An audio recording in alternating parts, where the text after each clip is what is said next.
Ahırı çıkır ite, onundaki suallarımız cevap verey, bunu ayaklaştırdık. Yekildi ite. Yakın, conclusion. Bugünkü notuğumda. Amerika, Xitay, soda münasebeti davamlı ayrı livatıdır. Növbette 633 Xitay karxanası Amerika tarafından qar tizimlikə kirgizildi. Bunun içinde Xitayning çip kasbi en çok zarbige uçurdu.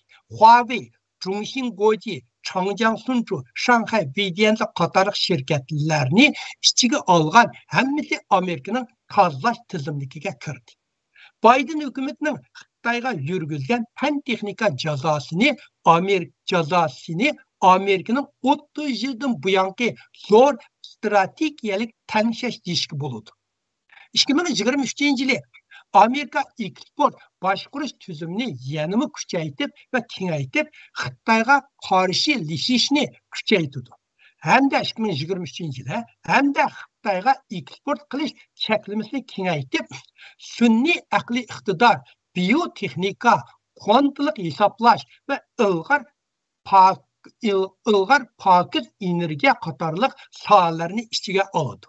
Amerika bilen Xitayning yuqori pen texnika alaqasının üzlüksiz ayrılışıga erişip Xitay barğansırı yalğız kalıdı.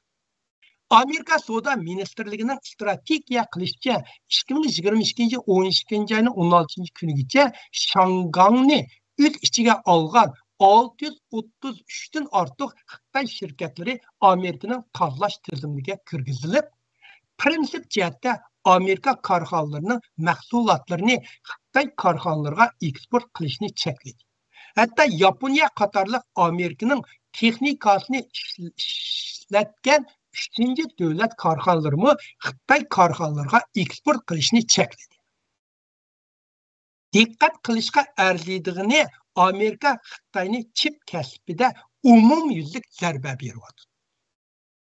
Amerika'da neşir kılındığı siyason İngilizce Politico deydi. Yakında uzun makal ilan kılıp Amerika-Xitay soda münasebeti 2018 yılı Trump devirden başlanıp iki tarafının 5 yıllık münasebeti naçarlaşış musabesini analiz kılıp şundak yazdı.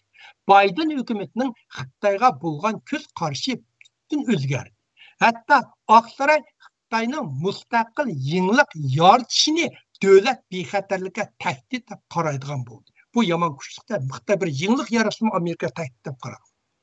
Amerika Xitoy iqtisodiy savdo urushi boshqa sohalarga kengaydi. Amerika Xitoy iqtisodiy savdo urushi boshqa sohalarga kengayamdi degan savolga javob berib, maqol mundoq yozgan. Biyotexnika ve pakiz energiya bo'lsa, Amerika har qanday ahvolda Xitoyning oldingi o'rinda turishga ruxsat qilmaydigan ikki cho'ng kasb. Amerikaning nishoni aniq. U bo'lsa Xitoy bilan raqobatlashib qolmay, yana Xitoyning taraqqiyoti va zo'rayishini cheklash.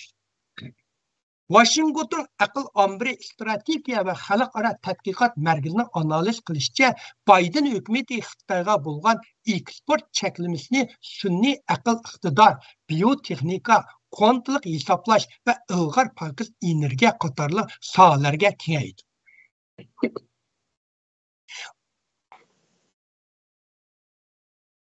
Amerikaning qo'rshovini buzish uchun Xitoy yuqoridan tuanga safar qilib 1 trilyon xalq puli ajratgan bo'lsa-mu, butunlay mag'lub bo'ldi. Reuters agentligining xabar berishicha, Xalqaro pul fondi tashkiloti IMF, men burungi so'zlashda bu IMF'ninki bütün holatini so'zlab o'tganman. Direktori Kristalina Georgia shundoq degan. Xitoyning kelgusi necha oyda yangi tojisma virusdan yuqumlashish soni o'rmon o't ofitidek o'rilishi mumkin. Bu Xitoy iqtisodiga texmo zarba berdi hamda dunyo iqtisodining eshishiga ta'sir ko'rsatdi. Xitoyning 2022 yili eshishi faqat dunyoning o'rtacha eshidan tuvan bo'lishi mumkin. Hozir Afrikada bo'lib qoldi demakchi. Xitoyning zavolliqqa yuzinishidan Xitoy zavolliqqa yüzünüşten keçip kutulolmaydi. Kelgisi neçe 10 yılda Xitay nüfusu menfi aşıdı. Hem de nüfusu qerib ketidi. Xitayning xalqaro munosabati intayin nachar. Amerika, Yaponiya davamlı Xitayni qorshab to'sayotidi. Xitayning iqtisodiy qurilmasi sağlam emas. Xi Jinping taraqqiyotga amalsiz.